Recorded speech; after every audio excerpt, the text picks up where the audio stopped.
Okay, we're going to give this a try and see if my new video thing works. So this next section is called permutations and combinations. And again, we're getting close to this probability. We're really not going to get into probability that much until after the first test, but that's kind of what we're building up to. But permutations and combinations, I think you've seen before in the previous math class, but we're just going to review. I didn't cover any of this up on here. A permutation is a way of ordering distinct objects when order matters, okay? So this is the really, really important part. So since I didn't cover this up, you need to make sure you know, like a permutation, it matters what order they're in.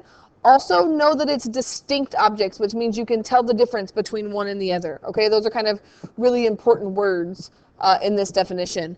And so find the number of permutations in set A. If set A is A, B, and C, well, just like we did with the multiplicative fundamental counting principle, is there are, like, you could be like 3 in the first one, and then 2, and then 1, right? Like, how many letters could go here? A, B, or C. Then there's only 2 left, and then there's only 1 left, which means that there should be 6 different ways that that can happen, right? And so then, just like we did with the other ones, can we list them all out using a tree diagram? I think we could, right? So if I did, what, A, B, C, okay, I guess I should do a tree diagram. So if the first one is A, B, or C, then what's left could be B or C. What's left here could be A or C, and what's left here could be A or B. So if we, and then what's left here could be just C, right? Am I doing that right? Right? Like that has to be C. And then what's left here, there's only one left. That has to be B. B, A, this has to be C. This has to be A. C, A, B, and C, B, A. So they're pretty much kind of all listed, but I'm going to do it anyway. A, B, C, A, C, B, B, A, C, B, C, A, C, A, B, and C, B, A. Notice that it matters. Order matters here because even though they're all the same letters, like they're in a different order. And so that's one of the big things about a permutation is that order matters. So this one says, find the number of ways in which a baseball team consisting of 9 people can arrange themselves in a line for a group picture. Again, kind of like what we were doing in the last section with the multiplicative stuff. 9 people, right? So we got 9 people, 3, 4, 5, 6, 7, 8, 9, right? So 9 people can line up first, right? And then there's only 8 left. Then there's only 7 left, right? And if we get all the way down and we put them in order, the last person has to go in the last spot. And so we would take 9 times 8 times 7 times 6 times 5 times 4 times 3 times 2 times 1. And you get a really big number. 362,880, I do believe. 362,880. And so you wouldn't want to make a tree diagram of that, which is why we want to know how to do this, okay?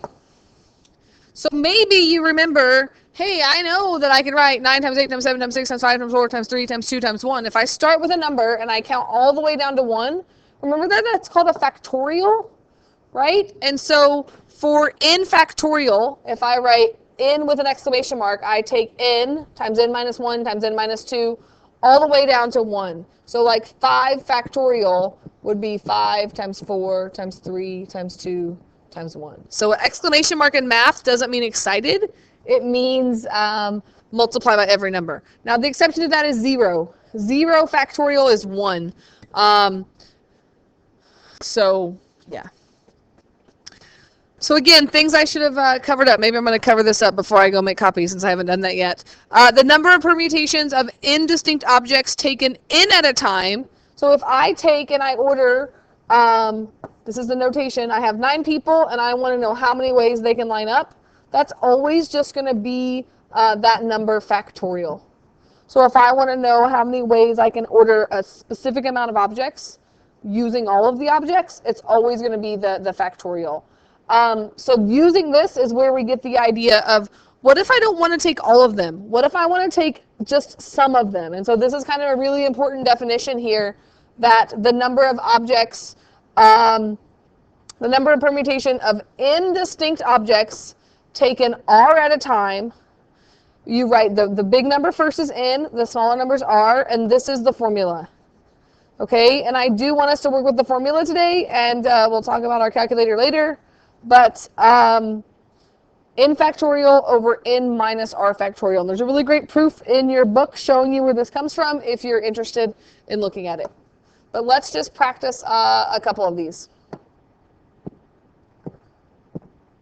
So it says find P4, 4 and P4, 3, and let's talk about what that means. So if I do permutation 4, 4, that means I'm going to take, based on the formula, that's just 4 factorial, which is 4 times 3 times 2 times 1. 12 times 2 is 24. What does that mean? Well, it means I have 4 objects, and I'm ordering all 4 objects, right? Yeah, so this is like 4 objects taken 4 at a time, or like using all 4. But if I do, how many permutations are possible if I do 4, 3? That means I use that formula where I take 4 factorial over 4 minus 3 factorial.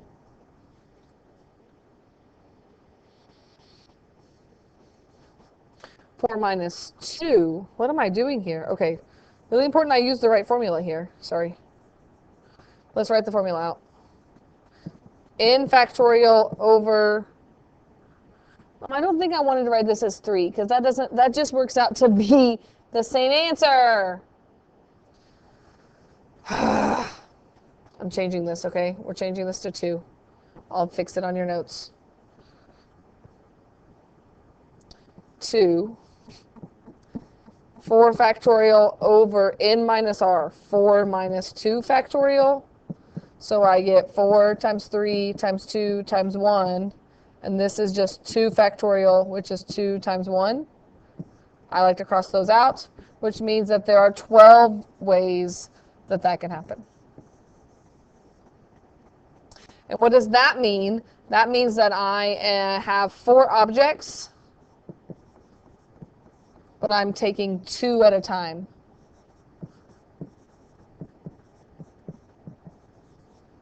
Okay. What about this one? It says, let A equal A, B, C, D, find the number of permutations of the set A, taken 2 at a time, and list out all the options. And so if I'm doing this with the formula, so I take the total number, so there's 4. Oh, look, I just did this. We already know the answer, right? And I'm taking 2 at a time. So given the words, you need to know how to write it like this. And we just did that. That's 4 factorial over 4 minus 2 factorial, which we know from the previous page is 12.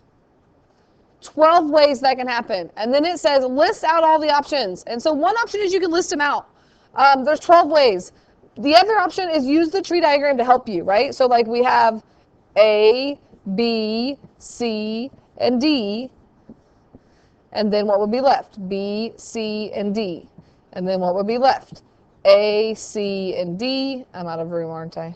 I'm going to go down here. And then what's left? A, B, and D. And for D would be A, B, and C. And then we have to go off the next one, right? There's going to be 2 off of each one of these. And you would get C or D. And then there's going to be 1 just left for each one. And so we could actually list them.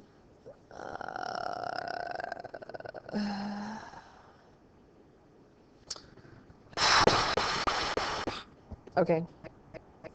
Messed up, messed up, messed up.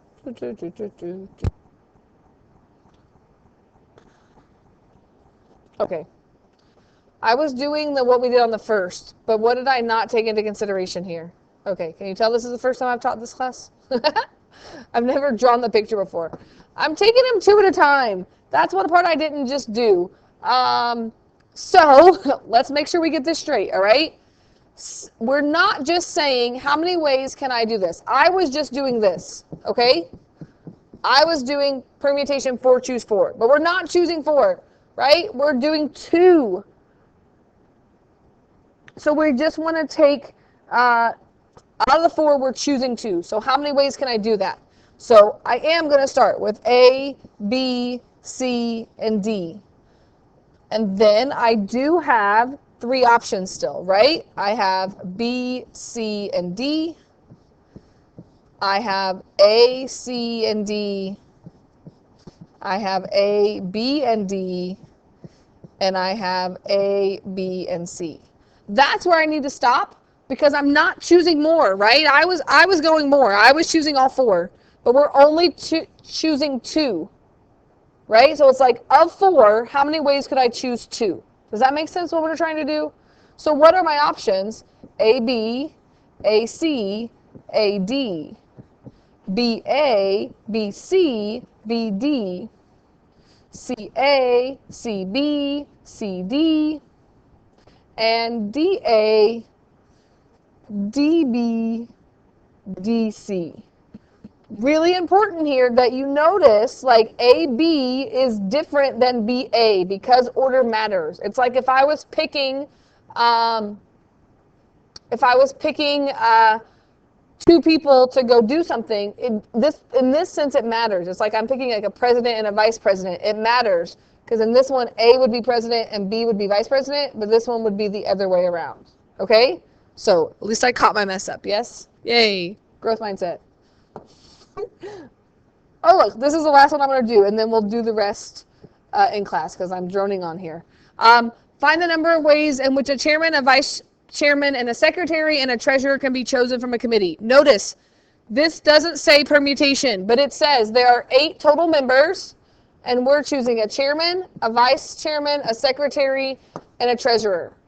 So order matters because who's who, right? So this is where I would do permutation. How many total members are 8? And how many am I choosing? I'm choosing 4. So this would be 8 factorial over 8 minus 4 factorial, which would be 8 times 7 times 6 times 5 times 4 times 3 times 2 times 1 over 4 times 3 times 2 times 1. And I like to cross those out. And then I would do that on my calculator, and I would get 1,680 ways that could happen out of 8 people. And so that's what we're looking at here. There's one more thing to do, and we'll do that in class, okay?